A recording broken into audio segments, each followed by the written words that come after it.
കയ്യിൽ ഒട്ടും കറ പിടിക്കാതെ കൂർക്ക നന്നാക്കി എടുക്കാന്ന് പറയുന്നത് ഒരു ഇത്തിരി വിഷമമുള്ള കാര്യമാണല്ലേ. എന്നാൽ ഈ ട്രിക്ക് ഒന്ന് പരീക്ഷിച്ച് നോക്കിക്കോളൂ കേട്ടോ. അതിനായിട്ട് കൂർക്ക ഒരു 5-6 പ്രാവശ്യം കഴുകി നമുക്കതൊരു കുക്കറിലോട്ട് ചേർത്ത് കൊടുക്കാം. കൂർക്കയ്ക്ക് തൊട്ട് മുകളിൽ വെള്ളം നിൽക്കത്തക്ക വിധമാണ് കേട്ടോ ചേർത്ത് കൊടുക്കേണ്ടത്. പിന്നെ നമുക്ക് അതിനകത്തോട്ട് കുറച്ച് ഉപ്പും കൂടി ചേർത്ത്, കല്ലുപ്പാണ് ചേർത്തിരിക്കുന്നത്, അതും കൂടി ചേർത്ത് ഒരൊറ്റ വിസിൽ അത്ര മാത്രം മതി. കംപ്ലീറ്റ് എയർ പോയതിന് ശേഷം നമുക്കതൊരു പാത്രത്തിലേക്ക് മാറ്റി കൊടുക്കാം. പിന്നെ ആ ചൂടുവെള്ളമൊക്കെ ഒന്ന് ഊറ്റിക്കളഞ്ഞ് പച്ചവെള്ളത്തിലോട്ട് നമുക്ക് ആ കൂർക്കയെ ചേർത്ത് കൊടുക്കണം കേട്ടോ. പിന്നെ വളരെ സിമ്പിളായിട്ട് തന്നെ പെട്ടെന്ന് നമുക്ക് ആ തോലിയൊക്കെ മാറ്റിയെടുക്കാനായിട്ട് സാധിക്കും. നമ്മുടെ കയ്യിൽ ഒട്ടും കറ പിടിക്കത്തില്ല. കയ്യിൽ കറ പിടിച്ചോ എന്നുള്ള വിഷമം ഇനി ഒട്ടും ഉണ്ടാവില്ല. അപ്പോൾ കൂർക്കയ്ക്ക് കൊതിയുള്ളവർ ഇങ്ങനെയൊക്കെ ഒന്ന് ചെയ്ത് നോക്കൂ കേട്ടോ.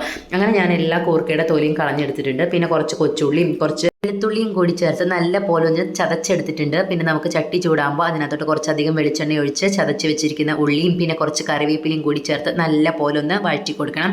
ഉള്ളിയൊക്കെ മൊരിഞ്ഞ് വരുമ്പോൾ നല്ല അടിപൊളി ഒരു മണം വരുന്നുണ്ടാവും. ആ സമയത്ത് നമുക്ക് കുറച്ച് ചതച്ച മുളകും കൂടി ചേർത്തിട്ട് നല്ല പോലെ ഒന്ന് മൊരിയിച്ചെടുക്കാം കേട്ടോ.